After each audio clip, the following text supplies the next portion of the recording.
యష్మి మిమ్మల్ని ఇదే week nominate చేయడం జరిగింది. కొన్ని పాయింట్స్ చెప్పి వాళ్ళిద్దరిని నువ్వు వాడుకుంటున్నావు, వాళ్ళిద్దరిని నువ్వు ఇది చేస్తున్నావు, వాళ్ళిద్దరిని ఒక ఇదిలా పంపిస్తున్నావు, వెపన్స్ లా పంపిస్తున్నావు, వాళ్ళు వెపన్స్ లా వాడుకుంటున్నాం, అలాగే ఇలాంటి వర్డ్స్ అన్ని జరిగింది. అంటే యష్మి పెట్టిన పాయింట్స్ పెట్టి నామినేట్ చేసిన వీక్ మీరు వచ్చేసారంటే యష్మి పాయింట్స్ రైట్ అని అర్థం కదా. So this was there. సో యష్మి పెట్టిన పాయింట్స్ నిజమో రైటో కానే కాదు. నేను నామినేషన్ పాయింట్స్ చెప్పినప్పుడు కూడా నేను అదే చెప్పిన ఆమెకి, నువ్వు ఎక్స్ప్లెయిన్ చేయడం రెండు పాయింట్స్ ఏం మాట్లాడేది, నువ్వు చీఫ్ కి నువ్వు రెస్పెక్ట్ ఇవ్వలేదు, నువ్వు నా క్లాన్ లో ఉన్నప్పుడు చీఫ్ కి నువ్వు రెస్పెక్ట్ ఇస్తా అని చెప్పినావు, కానీ నిఖిల్ మాట వినలేదు అని అనేది. అండ్ రెండోది నువ్వు ఫిజికల్ గేమ్ లో ఆడలేదు అని అనేది. సో ఈ రెండింటికి ఫిజికల్ గేమ్ నువ్వు ఆడలేదు, నాకు క్లారిటీ లేదు అని అన్నప్పుడు దానికంటే ముందు నామినేషన్ లో పృథ్వీ నన్ను కూడా పట్టుకున్నాడు, పృథ్వీ చాలా కంట్రోల్ గా ఆడతాడు అని చెప్పేసి మాట్లాడింది. ఆ గేమ్ కి ఆయనకి ఎక్స్ప్లెనేషన్ ఇచ్చింది కదా. So these 2 points were my nomination points. నేను చెప్పిన చీఫ్ నిఖిల్ మాట నేను వినకపోయిందంటే నేను ఎగ్ టాస్క్ లో అవుట్ రైట్ నేను డిఫెండ్ చేస్తుంటుండే, కానీ వెయిట్ చేసిన, నిఖిల్ వెళ్ళమంటావా, అటాక్ చేయమంటావా, చేయొద్దా, వెయిట్ చేసి మరీ చేసిన. సో దట్ ఈస్ దేర్, అదే ఎక్స్ప్లెనేషన్ ఇచ్చిన. అండ్ ఫిజికల్ గేమ్ నువ్వు ఆడలేదని నీ క్లాన్ లో ఉన్నప్పుడు కూడా నువ్వు అన్నావు అదే, ఇప్పుడు కూడా అదే అన్నావు. పృథ్వీ పట్టుకున్నప్పుడు నువ్వు అంత కంట్రోల్ అని అంత గమనించినప్పుడు నేను కూడా పట్టెత్తేసిన ఆమెని. అండ్ నేను ఓన్లీ ప్రేరణని యష్మితోనే ఆడినా, నేను ఎగ్ టాస్క్ ఎత్తి పడేసి వాళ్ళని బ్లాక్ చేసి అంతా చేసింది వాళ్ళిద్దరినే. అండ్ ఆ గేమ్ అయిపోయినాక వెంటనే సోనియా నన్ను గొంతు పట్టుకొని ఆడింది అది ఇది అని చెప్పేసి మాట్లాడింది కూడా మీరే. మరి ఇంత మాట్లాడినప్పుడు మరి నా గేమ్ క్లారిటీ లేదు అనేది ఎట్లా మాట్లాడుతావు, నేను గేమ్ ఆడలేదు ఎగ్ టాస్క్ లో ఉత్తిగా నించున్నావు అని ఎట్లా మాట్లాడుతావు నువ్వు? నీకు వాళ్ళిద్దరి విషయంలో అంత క్లారిటీ తెచ్చుకున్నదాన్ని నా విషయంలో ఎందుకు నువ్వు క్లారిటీ తెచ్చుకోవట్లేదు? నన్ను కొంచెం సేపు గమనించినా సరే నీకు అర్థమైపోతుంది కదా నా ఫిజికల్ గేమ్ ఏంది అనేది ఇక్కడ version.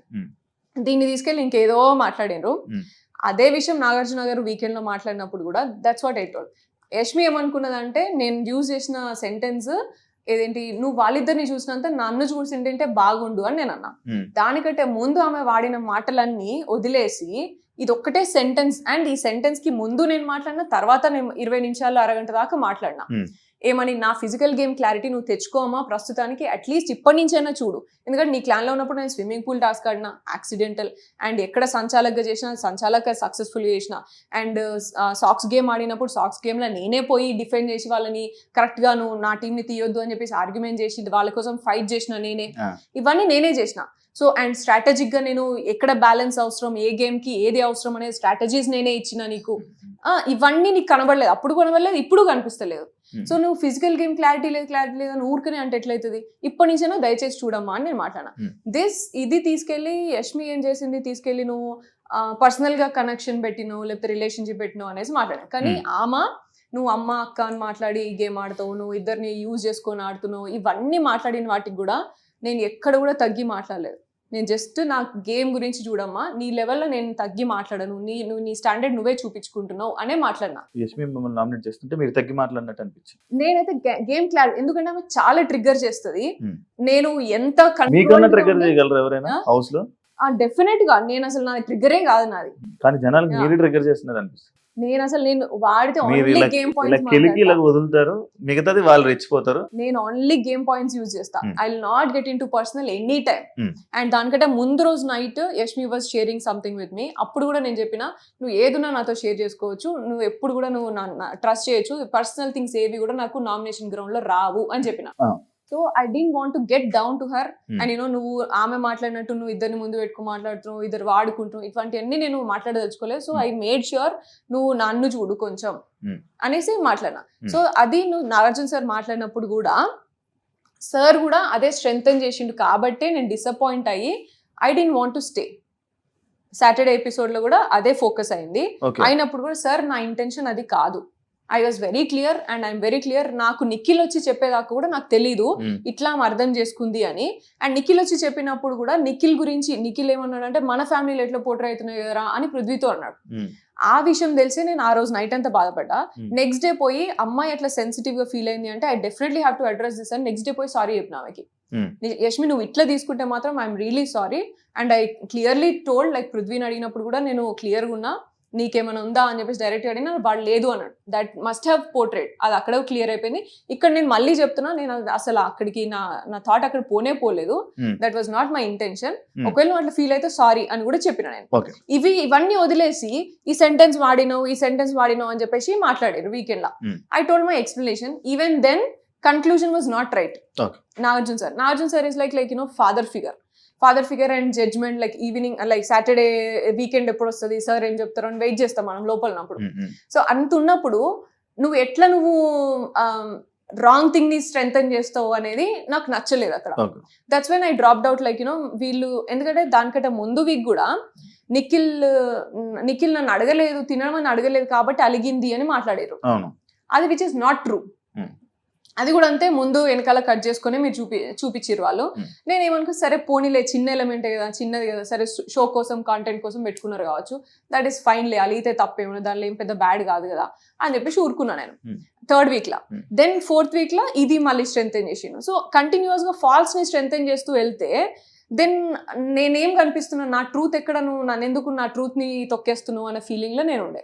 So that's when I decided like నువ్వు ఉంచినా సరే నేను ఉండా, నువ్వు ఇంకొక వీక్ నాకు ఇప్పుడు ఎలిమినేట్ చేయకుండా నువ్వు ఉంచినా సరే నేను ఆడకుండానైనా నచ్చక మీరే వచ్చేసినట్టు. ఇప్పుడు నేను చెప్పినా కదా లిటరల్లీ, నేను ఈ వీక్ లో నేను వెళ్ళిపోతా, నేను అందుకే సండే కూడా రెడీ కాలేదు, నేను సండే ఎపిసోడ్ కి కూడా నేను రెడీ కాలేదు, విచ్ వాజ్ నాట్ రైట్. ఎందుకంటే రెండు థింగ్స్ లో నాగార్జున గారు నన్ను స్ట్రెంథెన్ చేయలేదు అండ్ ఫాల్స్ ని స్ట్రెంథెన్ చేసి, తప్పు ఎలిమెంట్ ని నువ్వు స్ట్రెంథెన్ చేస్తే ఇంకెక్కడ, ఇంకా నేను నిజాయితీ ఏది, నా ట్రూ సెల్ఫ్ ఏది, నేను ఇక్కడ ట్రూ సెల్ఫ్ ఉన్నా అని అనుకున్నాను, నీ ఇష్టం నువ్వు పోర్ట్రే చేస్తా అంటే నేను ఎందుకు ఉంటాయి ఇక్కడ.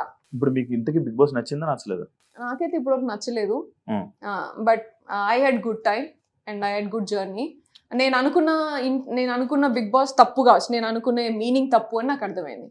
బిగ్ బాస్ తప్పు, నేను అనుకున్నది తప్పు అని నాకు అర్థమైంది. మీకు తప్పు?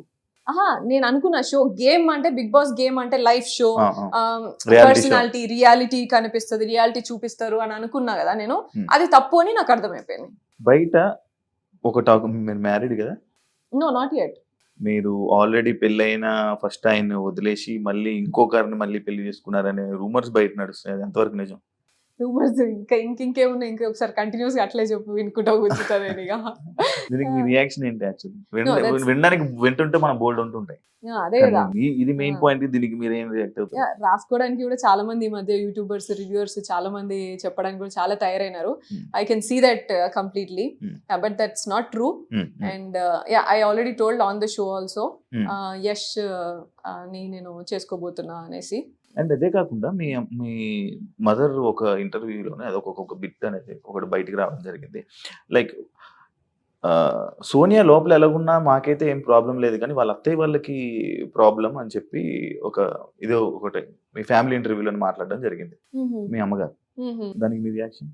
నేను చూడలేదు, నేను అది ఇప్పటి వరకు నాకు అది రాలేదు. మరి మీ దాకా ఇంకా రాలేదు అది? ఓకే, మీ అమ్మగారు అలా అన్నారు అనమాట. అండ్ ఐ డోంట్ థింక్ నాకు అంటే లైక్ వాళ్ళు ఫీల్ అవుతారు, వీళ్ళు ఫీల్ అవుతారు అనేది కంప్లైంటే లేదు నాకు. నా అంకుల్ ఎలా ఉంటారంటే, యశ్ వాళ్ళ డాడీ ఎట్లుంటారంటే, లిటరలీ నేను బయటకు వచ్చిన తర్వాత లైక్ ముందు కూడా నాకు అంకుల్ తెలుసు, ఆయన ఎంత రెస్పెక్ట్ ఇస్తారు, నన్ను ఎట్లా చూస్తారు అనేది నాకు తెలుసు. బయటకు వచ్చిన తర్వాత నేను తెలుసుకునే కొన్ని ఏంటంటే ఐ ఫెల్ట్ రియలీ హ్యాపీ. అంటే మీరు వచ్చేటప్పుడు భయపడ్డారా ఆయన ఏమని అంటారా అని? No no no no no, అంటే ఇంత చేస్తారు అని నేను అనుకోలేదు. లైక్ ఈ లిటరలీ వెళ్ళి ప్లక్ ఆర్డర్ అది చూపించి ఓట్ వేయండి అని చెప్పేసి ఓటింగ్ క్యాంపెయిన్ చేసుకున్నారంట అంకుల్.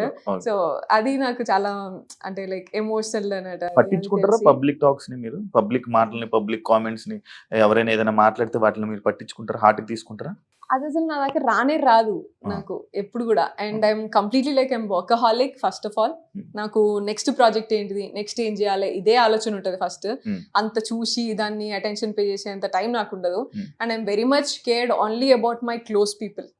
నా ఫ్యామిలీ ఏంది, నా చుట్టూ ఎంతమంది ఉన్నారు, నా చుట్టూ ఒక 10 మంది ఉంటారు నాకు, నా కజిన్స్ గానీ, నా అన్న వదిన వీళ్ళు అండ్ నా వేరే తమ్ముళ్ళు ఇట్లంతా ఉంటారు. వాళ్ళు ఆ లిమిటెడ్ సర్కిల్ తప్ప దీని తర్వాత ఎవరు ఏమనుకున్నా కూడా నాకు పెద్ద ఫరక్ ఏం పడదు. మీ గురించి ఎవరు ఏం మాట్లాడుకుని ఏం కామెంట్ పెట్టుకున్నా నాకు అనవసరం అన్నట్టు ఉంటారు. అంతే, రీచ్ కూడా. మరి బిగ్ బాస్ హౌస్ లో వేరే వాళ్ళు ఏదైనా అంటే మీరు ఎందుకు తీసుకోలేకపోయారు? అది ఒక కామెంట్ అనుకుని వదిలేచ్చు కదా. కంటెస్టెంట్స్ గానీ, యష్మి గానీ, విష్ణు గానీ, వీళ్ళు గానీ ఎవరైనా మిమ్మల్ని ఏదైనా అన్నా కూడా, జోక్స్ చేసినా కూడా, లేకపోతే ఏదైనా నాకు ఎందుకని వదిలేయచ్చు కదా, ఎందుకు పట్టించుకొని దాన్ని డిస్కషన్ పెట్టి కానీ లేకపోతే గొడవ పడ్డం? అబ్సల్యూట్ గా వాళ్ళు ఏమన్నా నేను వదిలేసిన కాబట్టి 4 వారాలు ఉన్నా నేను. నేను అంత స్ట్రెంగ్త్ నేను ఉన్నది కాబట్టే నన్ను కంప్లీట్ గా ఐసోలేట్ చేసినా సరే అంటే నేను 4 వారాలు నేను మెయింటైన్ అంటే చేయలేదు. పట్టించుకొని ఉంటే 2 వారాలు ఉండే వల్ల అంతే 2 వారాలు కూడా కాదు, ఫస్ట్ వారమే వచ్చేసేదాన్ని. నేను పట్టించుకోను, నాకు అంత స్ట్రెంగ్త్ ఉంది కాబట్టి I would have still there.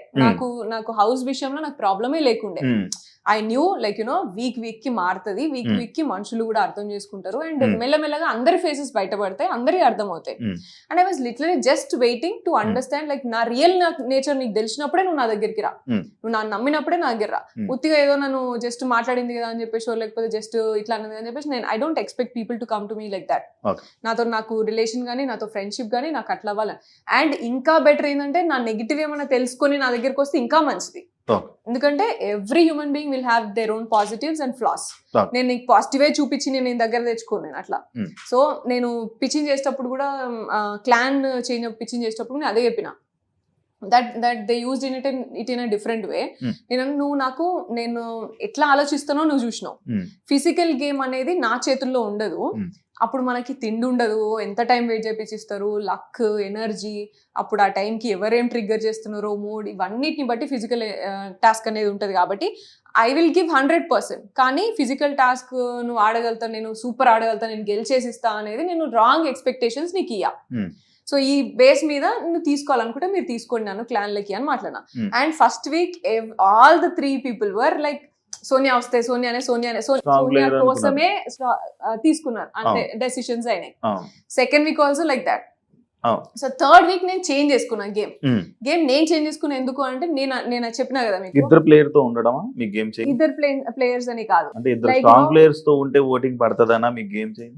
No, strong players నేను డిసైడ్ అయినాక పృథ్వీ వచ్చింది కదా, నేనేం పృథ్వీ పోయినాక నేను రాలే.